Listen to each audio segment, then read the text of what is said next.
왕년의 말이야. 그 말이 입에 붙은 순간 은퇴자 모두 오엔. 왕년의 말이야. 언젠가부터 이 말이 입에 붙기 시작했다면 아마 나도 모르게 은퇴자 모두가 켜진 걸지도 모릅니다. 처음에는 가벼운 농담처럼 꺼냈습니다. 젊은 사람들 앞에서, 친구들 앞에서, 심지어 내 자식들 앞에서도 내가 왕년의 말이야 라고. 그런데 이게 자꾸 반복되다 보니까 어느새 그 왕년이 지금의 나보다 더 생생하게 느껴지는 거예요. 사실 이 말 한마디 속엔 수많은 감정이 숨어 있습니다. 자부심도 있고, 허탈함도 있고, 지금의 내 모습에 대한 아쉬움도 있죠. 하지만 진짜 문제는 그 말을 한 다음입니다. 그래서 지금은 뭐 하세요? 라는 질문에 대답이 막히는 순간 우리는 알게 됩니다. 아, 내가 지금이 아니라 과거에만 머물러 있구나. 은퇴는 단순히 직장에서 나오는 게 아닙니다. 진짜 은퇴는 사회에서의 역할이 사라지는 순간에 시작됩니다. 그리고 그때부터가 진짜 삶의 전환점이죠. 이 글에서는 그런 은퇴 후 삶의 변화, 그리고 우리가 어떤 식으로 준비하고 마주해야 하는지를 실제 사례와 함께 이야기해 보려 합니다. 1. 사례 1 대기업 임원에서 혼밥 노인으로 박 이사님의 이야기. 박 이사님은 60세 정년 퇴직까지 정말 멋지게 달려오신 분입니다. 임원실에서 커피 대접받으며 회의마다 중심에 있었고 젊은 직원들이 그의 말 한마디에 긴장하던 시절도 있었죠. 그런데 퇴직 후 1년이 지난 어느 날 우연히 동네 분식집에서 혼자 떡볶이를 드시던 걸 봤습니다. 그 큰 존재감은 온데간데였고 그냥 조용한 노인 한 분이셨죠. 말씀을 나눠보니 연락 오는 사람도 없고 갈 데도 없고 하루 종일 TV 보다가 그냥 나왔지 하시더라고요. 그 말에 울컥했습니다. 직장에서는 그렇게 바쁘고 빛나던 사람이 사회에서 은퇴하니 이토록 조용히 사라지는구나 싶었죠. 그는 왕년을 자랑할 수는 있었지만 지금을 설계하지 못했던 겁니다. 교훈 퇴직 직전까지 바쁘게 달려온 사람일수록 은퇴 후 삶이 훨씬 공허할 수 있습니다. 다음 챕터를 준비하지 않으면 사회적 공백에 무너질 수 있습니다. 2. 사례 2 퇴직 후 반전 인생 미용 자격증 딴 62세 김 여사님. 반면에 김 여사님은 전업주부로 살다가 남편과 함께 은퇴를 맞이한 케이스입니다. 남편은 은퇴 후 하루 종일 소파와 친구가 되었지만 김 여사님은 달랐습니다. 나도 내 이름으로 무언가 해보고 싶다는 마음으로 60 넘은 나이에 미용 자격증 학원을 다니기 시작했어요. 2달간 아침에 도시락 싸서 나가고 늦은 저녁에 돌아왔죠. 그 결과 지금은 동네에서 시니어 뷰티 클래스를 운영합니다. 연세 많으신 분들 대상으로 염색이나 손톱 관리, 얼굴 마사지 같은 걸 해주시는데요. 입소문이 나서 예약도 빡빡합니다. 왕년 얘기보다 지금 내 손님 얘기하는 게 훨씬 재밌어요 라는 말이 인상 깊었어요. 교훈 새로운 시작은 나이를 가리지 않습니다. 은퇴 후에도 내가 주도하는 무언가가 있을 때 사람은 활력을 얻습니다. 일이 아니라 역할이 중요한 거죠. 3. 사례 3 유튜브로 제2의 전성기 맞은 66세 장 선생님. 장 선생님은 과거에 학교 선생님이셨어요. 은퇴 후 뭘 해야 할지 고민하다가 손주의 도움을 받아 유튜브 채널을 시작하셨습니다. 주제는 옛날 방식으로 만드는 장아찌, 김치, 밑반찬 같은 것들이었죠.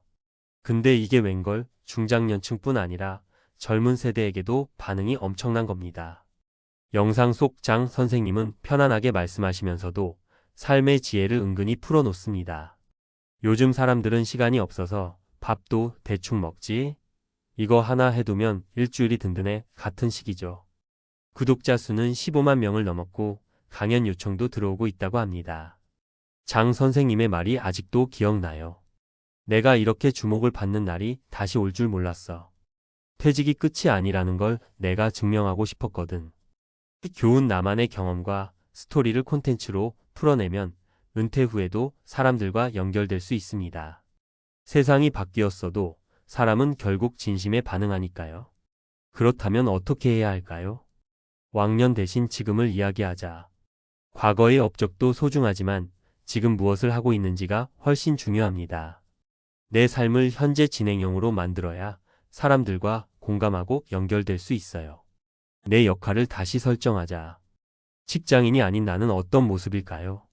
부모, 배우자, 자원봉사자, 1인 창업자, 유튜버, 농부, 작가. 직업이 아닌 삶의 역할을 다시 정의해야 은퇴 후에도 주체적인 삶을 살 수 있습니다. 새로운 도전을 겁내지 말자. 나이 들면 새로운 걸 시작하는 게 두렵고 귀찮습니다. 하지만 뇌도 근육도 관계도 써야 유지됩니다.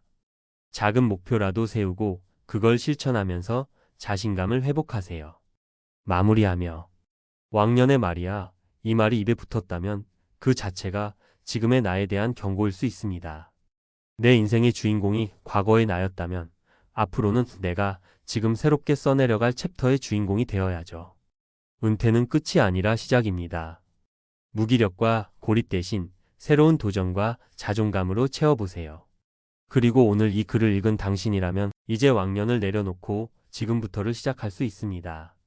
왕년을 벗어나려면 뇌부터 바꿔야 한다. 은퇴 후 삶을 결정짓는 뇌 사용법. 은퇴하고 나서 하루 종일 멍하니 TV만 보거나 소파에 누워 스마트폰만 들여다보는 시간이 늘어난다면 조심해야 합니다. 그게 습관이 되면 우리 뇌는 점점 위축되고 결국엔 우울, 무기력, 심지어 치매의 가능성까지 높아질 수 있기 때문입니다. 1. 은퇴 후 뇌의 변화. 과학은 이렇게 말합니다. 서울대 병원 연구팀은 이런 결과를 발표한 적이 있습니다. 퇴직 이후 일상에서의 지적 활동이 줄어들면 전두엽 기능이 급속히 떨어진다. 전두엽은 우리가 계획 세우기, 감정 조절, 사회적 행동을 할 때 가장 활발히 작동하는 뇌의 중심부죠. 이곳이 약해지면 성격까지 변하고 의욕도 사라지고 삶의 질이 떨어집니다. 또한 해마이포캠퍼스는 기억을 저장하고 불안을 조절하는 뇌 영역인데 새로운 활동이나 학습이 없으면 해마도 점점 축소된다는 연구가 있습니다. 특히 60세 이후부터는 뇌세포가 생성되는 속도보다 사라지는 속도가 빨라지기 때문에 새로운 도전이 없는 일상은 뇌를 빠르게 늙게 만듭니다. 그렇다면 어떻게 뇌를 다시 깨울 수 있을까요? 1. 새로운 걸 배우는 습관. 뇌는 익숙한 자극보다 낯선 도전에 더 활발히 반응합니다. 그렇기 때문에 자격증 공부, 외국어 학습, 악기 배우기, 글쓰기 같은 활동이 뇌를 자극하는 최고의 방법입니다. 일본 도호쿠 대학의 연구에 따르면 60대 이상의 노인이 피아노를 배우면 해마의 활동이 증가하고 단기 기억과 감정 안정이 향상된다고 해요. 2. 규칙적인 운동은 최고의 뇌각성제. 운동은 단지 몸만 움직이는 게 아닙니다. 특히 유산소 운동 걷기, 자전거, 수영은 뇌에 산소를 공급하고 신경 전달 물질인 BDNF 뇌율의 신경 영양 인자를 증가시켜 뇌세포 재생을 돕습니다.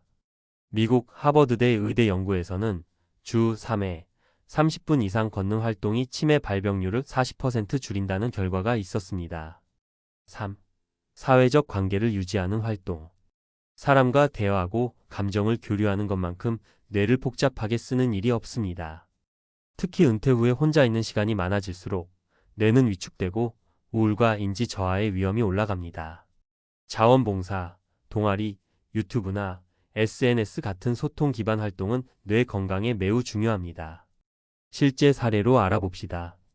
사례 1. 유튜브로 말하기 뇌를 되살린 70세 오 박사님. 은퇴 후 한동안 무기력했던 오 박사님은 손주의 권유로 유튜브 강의를 시작했습니다. 처음엔 버벅거리고 말도 더듬었지만 2달 만에 어휘력과 집중력이 눈에 띄게 좋아졌고 정신이 맑아지는 느낌을 받았다고 합니다. 지금은 채널 운영 자체가 뇌운동이 되어 하루하루가 활기차다고 하시더군요. 사례 2. 캘리그래피를 시작한 65세 김 여사님. 글씨체가 예쁘다는 소리를 듣고 캘리그래피 학원에 등록한 김 여사님. 붓펜을 잡고 글씨를 쓰는 과정에서 미세 근육을 사용하고 집중력 훈련이 되는 것을 느꼈다고 해요. 심지어 전시회까지 열게 되었고 그 덕에 자신감과 삶의 만족도가 급상승했습니다. 사례 3. 텃밭 농사로 뇌 건강까지 챙긴 68세 이 선생님. 주말마다 텃밭 가꾸기를 하면서 계절과 식물의 변화에 집중하고 농사일기를 쓰기 시작했답니다. 그 과정에서 자연 속에서 오감을 자극받고 손과 발을 동시에 쓰는 일상이 뇌를 깨어있게 만들었다고 합니다. 농사가 아니라 뇌를 키우는 기분이라며 웃으시더라고요. 결론 뇌는 은퇴하지 않는다. 우리는 직장에서는 은퇴했지만 뇌는 여전히 일하고 싶어 합니다. 단지 우리가 쓰지 않고 있을 뿐이죠. 왕년에 머물러 있는 동안 뇌는 지금을 살고 싶어 합니다. 새로운 도전을 할 때마다 뇌는 다시 태어난다. 지금의 내가 생각하고 느끼고 연결되는 삶을 살 때 은퇴 후 인생은 활짝 열린다. 그러니 이제 왕년은 내려놓고 지금부터를 위해 뇌를 깨워보세요.